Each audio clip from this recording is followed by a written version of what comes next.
जाएगा, लड़ करके मरेगा। इस सर्वे न किए हैं, झगड़ा को जड़ खड़ा किए हैं। अगर झगड़ा मिटाना इनका रहता, झगड़ा मिटाना रहता तो नयका पुरनका नक्शा लाते, नयका पुरनका खतियान लाते, उसी हिसाब से संशोधन कर करके सर्वे करते, झगड़ा मिटाते। ये झगड़ा मिटाने की जॉब है, सीटें हैं, पर उसको आवंटित नहीं किया जा रहा, उनको ठेकेदारों के हाथों बेच दिया जा रहा है। आप एक एक सेक्टर में, अभी हाल में ही इमामगंज की घटना है, एक डीएसपी साहब ने एक इमाम साहब को खुलेआम मारा है। आप चाहें तो पता कर लीजिए कि इमाम साहब को उन्हें खुलेआम मारा है और यह कहा है कि तुम एक धार्मिक विशेष का नाम क्योंकि पी लिया हो। अब वो 200 रुपए लेके जाता है घर पर, चाहे आलू तेल प्याज नमक करना है, इसी बीच पकड़ लिया पुलिस का निशाना किस पर है? मजदूर पर। अच्छे लोगों को पकड़ने का साहस नहीं है, मजबूत को पकड़ने का साहस नहीं है। पीता कौन नहीं है जी? पीता कौन नहीं है? अभी बोलेरो में गाड़ी लेकर जा रहा है, उसको नहीं पकड़ेगा। अपने पॉकेट में लेकर जा रहा है मजदूर पीले है, उतारिए क्यों ना पीले हो, लेकिन उसके मुंह में सूंघा और फाइन करो। बेचारा जो 3000 4000 5000 फाइन देता है, 200 बचबे की कटाने के लिए जाते हैं। सीओ सीधे कहता है कि अपठनीय है, जो डॉक्यूमेंट पठनीय भी होता है उसको अपठनीय कह करके उसको रिजेक्ट कर देता है और वहीं से स्टार्ट होता है। आप डीसीएलआर में जाते हैं, उसका एडीएम में जाते हैं, कहीं पे भी उस पर कार्रवाई नहीं होती है। बहुत सारे एडवोकेट साहब हैं, ये दिखाए हैं कि वो पठनीय डॉक्यूमेंट है, लेकिन उसके बाद भी उनके ऊपर कोई कार्रवाई नहीं होती है। वो सिर्फ अपना, एक बाप को 3 लड़का 4 लड़का है तो एक लड़का ही सब जमीन बेच रहा है, अपना हिस्सा से ज्यादा बेच रहा है, उसके लिए वो कर रहे हैं। दूसरे राज्यों में जाइएगा, जैसे गुजरात में, चाहे आप दिल्ली में जाइए, हरियाणा में जाइए, तो वहाँ पे जमीन रजिस्ट्री हुआ और उसका ऑनलाइन दाखिल खारिज हो जाता है, उसके नाम पे हो जाता है, तो विवाद।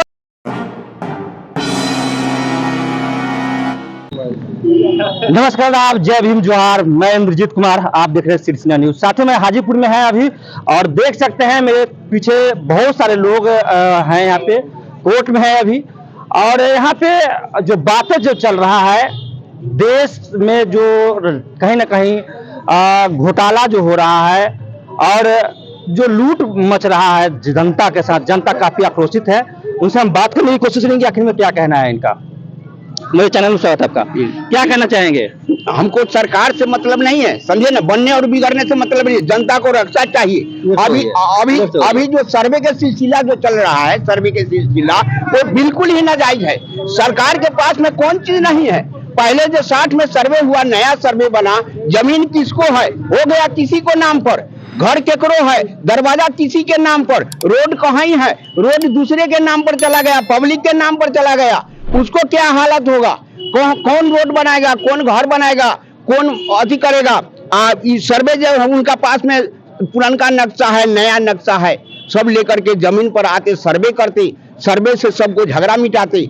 अब बैठल वहां करते हैं, वहां क्या होगा? जमीन पर होगा, जमीन स्तर पर नहीं काम हो रहा है। नहीं हो रहा है, वो ड्रोन से करते हैं। आप पुराना सर्वे, नया सर्वे 60 वाला सर्वे से करते हैं। 60 वाला सर्वे तो घोटाला है ही है। जमीन किसी को चला गया, किसी को नाम पर, कौन सुधारेगा? कैसे झगड़ा फर जाएगा, लड़ करके मरेगा। इस सर्वे न किए हैं, झगड़ा को जड़ खड़ा किए हैं। अगर झगड़ा मिटाना इनका रहता, झगड़ा मिटाना रहता तो नयका पुरनका नक्शा लाते, नयका पुरनका खतियान लाते, उसी हिसाब से संशोधन कर करके सर्वे करते, झगड़ा मिटाते। ये झगड़ा मिटाने की बात तो नहीं करते हैं। हमारी सरकार जो अभी जो वर्तमान में है, मिटाने के बात तो नहीं करते हैं, झगड़ा लगाने की बात करते हैं, झगड़ा लगाते हैं। ये अपना पेट रोटी पकाने के सेकने की मुद्दा बनाते हैं इलेक्शन के। राम जन्मभूमि या दुनिया संसार या देवी या देवता कब से है? आज से है। क्या लगता है 25 में नीतीश कुमार जी को नहीं लाइएगा? लाने के बाद हमसे नहीं कही। कौन लाएगा? वोट का अधिकार है आपका, जिसको चाहेगा वो लाएगा। लाने के बाद हम नहीं करते। वोट का अधिकार है आपका। हमारे पास में क्षमता नहीं है जो इसको लाएंगे उसको लाएंगे, किसी को लाएंगे। इसका अधिकार है, वोट का अधिकार है ना। नीतीश को कहिएगा किसान के लिए घोर पराज छोड़ दे, का नीतीश। वो सब गलत बात नहीं। देखिए वो नयका सुनिए, अगर जनता को रक्षा चाहते हैं, और सही से रखना चाहते हैं तो नयका पुरनका नक्शा, नयका पुरनका खतियान लेकर के जमीन पर आवे और जमीन पर बैठ करके और सबको विवाद सुलझावे और सर्वे करे। जिसको हकीकत जमीन है उसको सर्वे करे, जिसको हाँ उसको सर्वे जमीन है ये नहीं, खरीदा है ये नहीं, जमीन उसको हो गया करोड़ों के अरबों के। ये तो सुशासन की सरकार है, सुशासन पूरे देश में चल रहा है, फिर आप एक तरफ अच्छा कहते हैं, एक तरफ खराब कैसे कर सकते हैं? हम अच्छा बेजा की बात सवाल तो नहीं कहे, हम किसी को अच्छा सवाल शासन की सरकार है ना, अच्छा सरकार चल रहा है। हम उस समय लालू जी की जब सरकार था तो कहते थे कि घोटाला कर रहे हैं, चारा घोटाला किए, एक किए, अच्छा कुछ भी करे के करे न करे उसको सवाल हम नहीं करते। हम अभी को सरकार, पहले को कहते हैं कि सरकार खराब था, तो अभी तो आप है, अभी तो आप है तो अभी ठीक कीजिए ना। अभी अब आपसे कहाँ ठीक हो रहा है? अब पहले के सरकार खराब था, हमको अभी तो वही हालत है, अभी भी तो वही हालत है, अभी भी वही हालत है। पहले सरकार था, अभी आप है, अभी ठीक कीजिए। अभी तो ठीक ना कर रहे हैं आप, अभी तो झगड़ा और लगाए। पहले के सरकार थे और ज्यादा झगड़ा लगा रहे हैं, पहले के सरकार थे और झगड़ा कर रहे हैं। एक जगह खेती जाता था तो रेवेन्यू स्टाम्प बढ़ गया, अब दूसरी जगह सीओ के सुनिए दूसरी जगह सीओ के पावर दे दिए। जितना रेवेन्यू के दाम सीओ लेता है तब दाखिल खारिज करता है, कोई के दाखिल खारिज नहीं करता है। अनेक कर्मचारी आता है। जो सर्वे हो रहा है, सर्वे जो कहा गया सर्वे करने के लिए, इससे आप लोग परेशान है? हम बिल्कुल परेशान है। परेशान इसलिए है जो सही ढंग से सबूत नहीं लेता है, सरकार जमीन पर नहीं लेता है, अलग से अलग सरकार सर्वे करना चाहता है जमीन पर अभी, और जमीन पर कागज जमीन ये सर्वे गलत होना चाहिए, ये गलत हो रहा है, गलत हो रहा है। हाँ, ये सर्वे नहीं होना सही चाहिए। सर्वे कैसे होगा? सही सर्वे पुरानका से चलिए, सही होगा। नयका पुरनका खतियान लावे हैं, और 60 वाला सर्वे हुआ तो बिल्कुल खत्म है, समझे ना? ये जो कह रहे हैं ग्रामीण है, बुजुर्ग है, इनको जानकारी नहीं है। नीतीश जी जो है वो देख रहे हैं जमीन का जो इतना विवाद चल रहा है, भाई का वजह से पटदार का कटाने के लिए जाते हैं। सीओ सीधे कहता है कि अपठनीय है, जो डॉक्यूमेंट पठनीय भी होता है उसको अपठनीय कह करके उसको रिजेक्ट कर देता है, और वहीं से स्टार्ट होता है। आप डीसीएलआर में जाते हैं, उसका एडीएम में जाते हैं, कहीं पे भी उस पर कार्रवाई नहीं होती है। बहुत सारे एडवोकेट साहब हैं, ये दिखाए हैं कि वो पठनीय डॉक्यूमेंट है, लेकिन उसके बाद भी उनके ऊपर कोई कार्रवाई नहीं होती है। वो सिर्फ अपना, एक बाप को 3 लड़का 4 लड़का है तो एक लड़का ही सब जमीन बेच रहा है, अपना हिस्सा से ज्यादा बेच रहा है, उसके लिए वो कर रहे हैं। दूसरे राज्यों में जाइएगा, जैसे गुजरात में, चाहे आप दिल्ली में जाइए, हरियाणा में जाइए, तो वहाँ पे जमीन रजिस्ट्री हुआ और उसका ऑनलाइन दाखिल खारिज हो जाता है, उसके नाम पे हो जाता है, तो विवाद कम होता है। यहाँ कोर्ट कचहरी में भी जमीन के लेकर के बहुत विवाद हो रहा है, और जब जमीन का विवाद हो रहा है, लोग को हिस्सा से ज्यादा बेच रहा है, परेशानी होता है। तो उसके लिए नीतीश कुमार जी ने बहुत अच्छा काम किया है, जो सर्वे का कर करके थोड़ा सा परेशानी लोगों को हो रही है। उनका कहना है कि जमीनी स्तर पे काम है। हाँ तो करेंगे, अभी उसका बोल रहे हैं कि नहीं तो पहले सुनिए, बताते हैं कर रहे हैं, उसके लिए भी होगा। पहले पेपर नहीं था तो समय दिए हैं लोग, पेपर अपना व्यवस्था करके देगा। सरकार भी व्यवस्था कर रही है ऑनलाइन, उसका सुना जा रहा था, सरकार व्यवस्था कर रही है उसका ऑनलाइन, मतलब सब पेपर तैयार हो रहा है, लोगों को मिलेगा, भराएगा, उसके बाद जमीन पर आएंगे और भविष्य में विवाद नहीं हो, सबके अपने नाम से हो जाए, इसलिए मतलब इस सर्वे किया जा रहा है। बहुत अच्छा काम हो रहा है, लोगों को जानकारी नहीं है। क्या कहना चाहेंगे? देखिए, सबसे पहले तो सबको जय भीम, जय मंडल, जय मूल निवासी, जय जोहर। अभी आपका जो सवाल था कि वर्तमान में जो बिहार सरकार का कार्य कैसा चल रहा है, तो मैं आपको पूर्ण रूप से आश्वस्त कर देता हूं कि ये सरकार नेस्तो नाबूद हो चुकी है। ये सरकार आरएसएस की गोद में जाके बैठ चुकी है, मनुवादी लोगों के साथ ये इनका गठबंधन हो चुका है, और बंदोपाध्याय कमेटी की रिपोर्ट को जो ये लागू करने की बात कही थी ये सरकार ने, वो सरकार फेल हो चुकी है। जमीन का जहां तक की सर्वे की बात हो रही है तो खुलेआम भ्रष्टाचार हो रहा है। खुलेआम भ्रष्टाचार यह है, आप देखिए कि सीओ के यहाँ आप रसीद कटाने के लिए जाते हैं सीओ सीधे कहता है कि अपठनीय है। जो डॉक्यूमेंट पठनीय भी होता है उसको अपठनीय कह करके उसको रिजेक्ट कर देता है, और वहीं से स्टार्ट होता है। आप डीसीएलआर में जाते हैं, उसका एडीएम में जाते हैं, कहीं पे भी उस पर कार्रवाई नहीं होती है। बहुत सारे एडवोकेट साहब हैं, ये दिखाए हैं कि ये पठनीय डॉक्यूमेंट है, लेकिन उसके बाद भी उनके ऊपर कोई कार्रवाई नहीं होती है। वो सिर्फ अपना जॉब है, सीटें हैं, पर उसको आवंटित नहीं किया जा रहा, उनको ठेकेदारों के हाथों बेच दिया जा रहा है। आप एक एक सेक्टर में, अभी हाल में ही इमामगंज की घटना है, एक डीएसपी साहब ने एक इमाम साहब को खुलेआम मारा है। आप चाहें तो पता कर लीजिए कि इमाम साहब को उन्हें खुलेआम मारा है और यह कहा है कि तुम संघी, तुम एक धार्मिक विशेष का नाम काम करते हैं। कौन सा भाषा में लिखा था कि अपठनीय बोलते हैं? ये तो वो जानेंगे। ये कैथी अगर भाषा में है तो ये आज हमारे कोर्ट कचहरी में बहुत सारे ऐसे लोग जो कैथी भी जानते हैं, बहुत सारे एडवोकेट भी कैथी जानते हैं। चलिए मान लेते हैं कि कैथी भाषा में है, फारसी भाषा में, तो उसको अपठनीय है। सरकार को इसके लिए पद सृजित करना चाहिए था ना, कि कैथी मंत्रालय बनना चाहिए था। कैथी जो जानते हैं उनको उसमें भर्ती करनी चाहिए थी, जो फारसी जानते हैं उनको उसके लिए करना चाहिए था। लेकिन क्या इस तरह से हो रहा है? ये इसलिए नहीं हो रहा है, ये इसलिए नहीं हो रहा है क्योंकि सारा का सारा प्रोजेक्ट जो है प्राइवेटाइजेशन के हाथों में जा रहा है। आपका संविधान मर रहा है, इसलिए मर रहा है क्योंकि सरकार इसके प्रति कोई उत्तरदायित्व नहीं लेना चाह रही है। आप देख लीजिए, बहुत सारे विश्वविद्यालयों में जो पहले बहालियां होती थी, ग्रुप डी की, ग्रुप सी की बहालियां होती थी, आज वहां जाकर देखिए एसआईए सिक्योरिटी गार्ड वहां पे काम कर रहा है, G4S है, और अन्य प्रकार के जो प्राइवेट सिक्योरिटी गार्ड है उसका काम हो रहा है। पूछने पे आप जब ये सवाल आप पूछते हैं तो कहते हैं क्या कि जो व्यक्ति अग्निवीर हैं वो 4 साल की नौकरी करके आएंगे तो उनको हम प्राइवेट सेक्टर में नौकरी देंगे। मैं पूछना चाहता हूं कि प्राइवेट सेक्टर क्यों? प्राइवेट सेक्टर अगर है भी तो प्राइवेट सेक्टर की तादाद आज क्यों बढ़ रही है?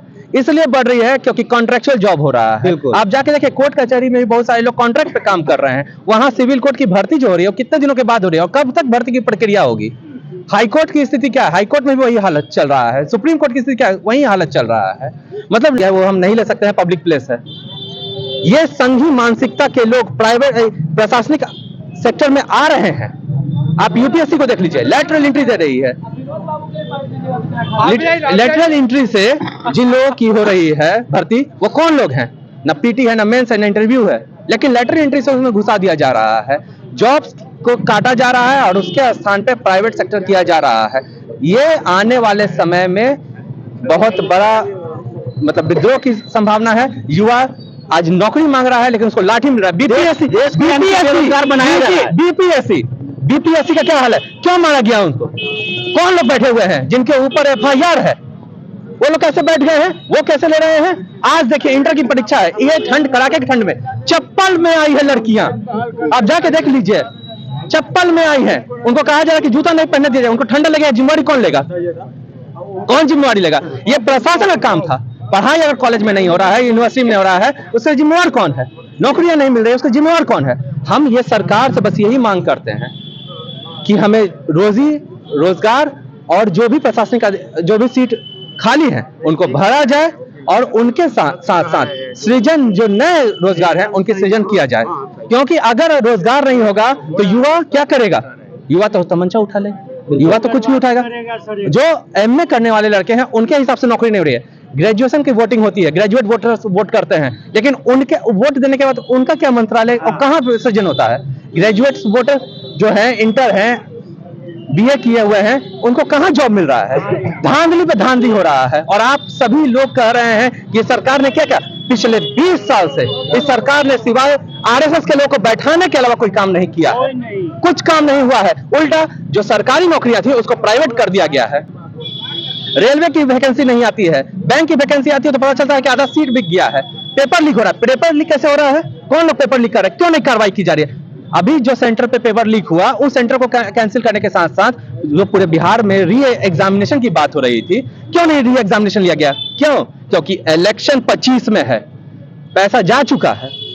क्यों नहीं उसके ऊपर सीबीआई और ईडी का रेड पड़ता है, लेकिन आम आदमी के आगे सीबीआई और ईडी का रेड पड़ जाता है।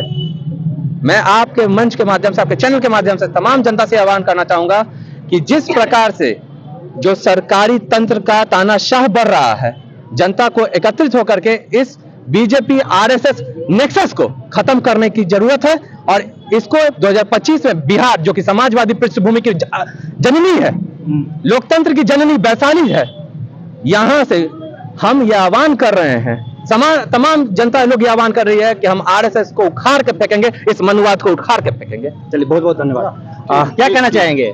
कहना हम यही चाहेंगे कि मेरा जमीनी भी विवादी चल रही है, मेरा डिग्री भी हो चुका है मेरे दादा के नाम से, डिग्री जमीन हो गया। मेरा गोतिया के शंकर सिंह रसीद कटवा लिया अकेला, और वो जमीन बेचने गए तो हम जमीन पर गए तो मुझे झूठा केस में हमको फंसा दिया गया।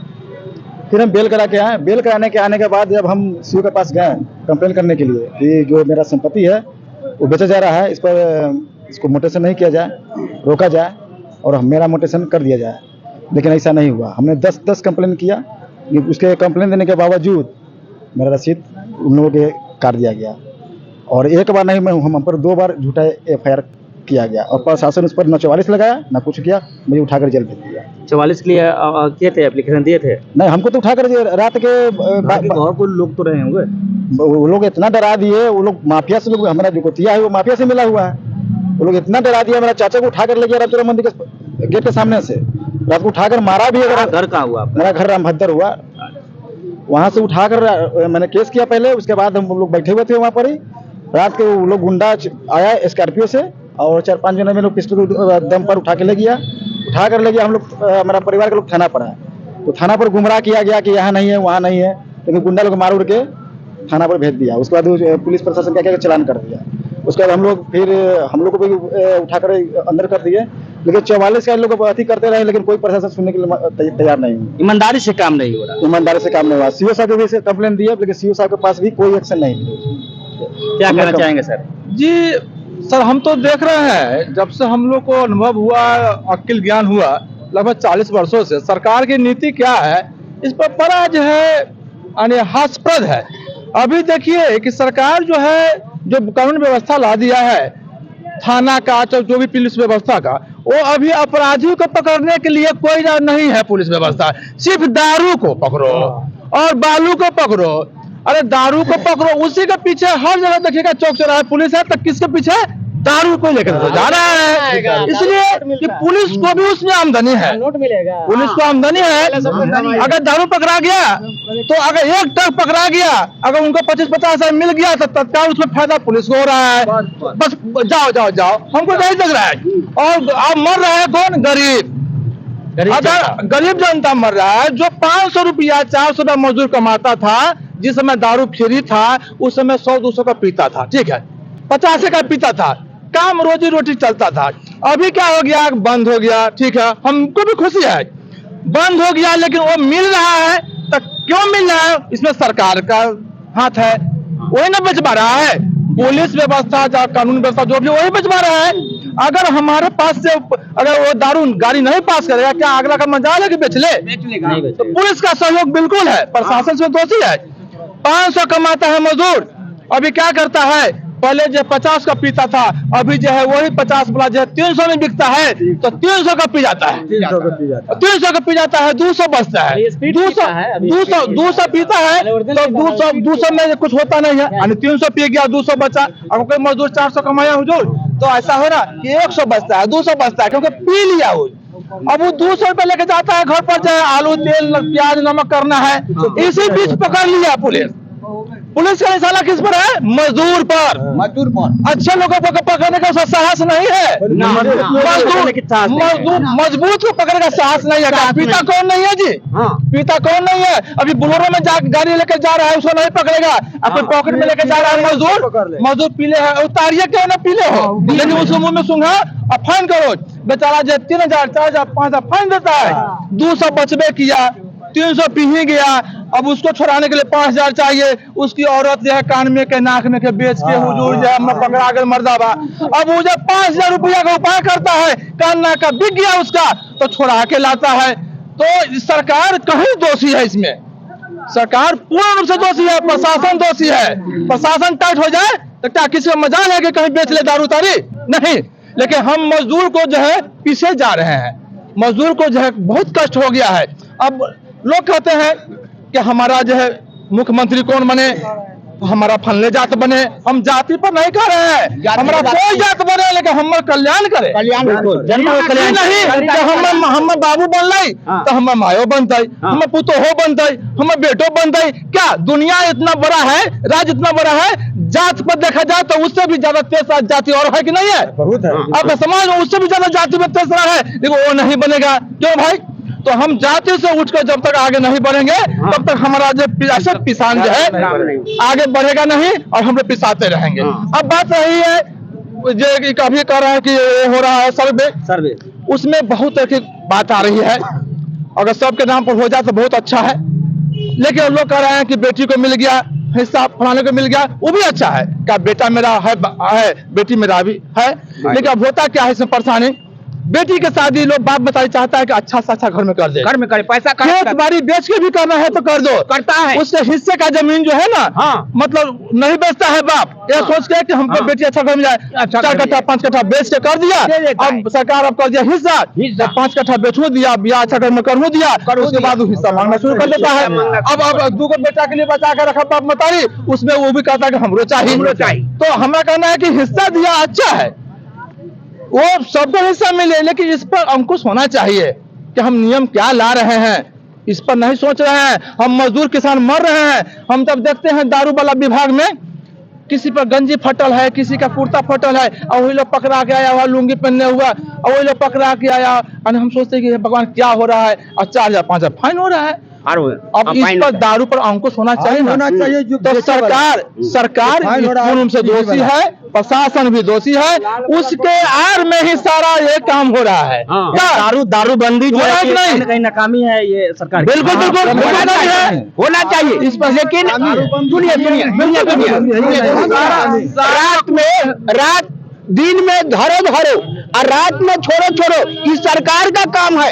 दिन में धरो रात में छोड़ो, रात भर गाड़ी से ढुआता है हर रोड में, पूरे बिहार में ढुआता है रात में दारू, नया गाड़ी में, नया कार में है, और रात में धरो।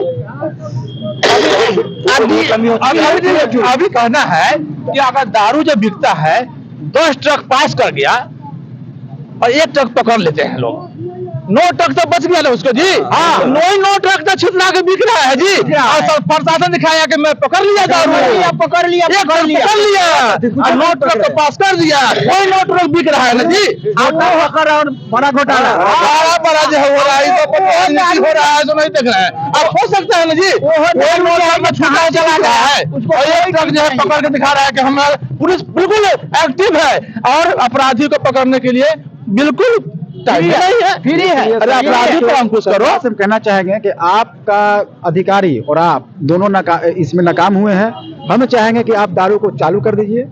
कोई दारू अगर पीता भी है तो मुफ्त में नहीं पीता, आपको टैक्स देकर ही लोग, गरीब आदमी जो भी पीता है वो टैक्स देकर ही पीता है, उससे कल्याण भी होता है। बिहार का जो भी शिक्षा जो मास्टर लोग हैं उनका तनख्वाह इसमें चलाता है, ये बंद करने से घाटा है और गरीब का भी भविष्य में घाटा है। चलिए बहुत धन्यवाद। साथियों मैं कहना चाहूंगा कि चैनल पर जब आते हैं वीडियो में वेरीफाई करते हैं, और गाँव से जो वीडियो लेकर के आते हैं अच्छा लगता है चैनल को सब्सक्राइब करें, वीडियो को लाइक करें, फेसबुक पेज से देख रहे हैं फेसबुक को भी फॉलो करें, उस पर भी कमेंट करें। जय भीम, नमो बुद्धाय, जय मिलवासी, धन्यवाद। जय भीम। शीर्ष न्यूज का वीडियो को ज़्यादा से ज़्यादा लाइक करें, कमेंट्स करें और ज़्यादा से ज़्यादा शेयर करें, चैनल को सब्सक्राइब करें और बेल आइकन ऑल सेलेक्ट करें ताकि आपको वीडियो मिलता रहे। धन्यवाद।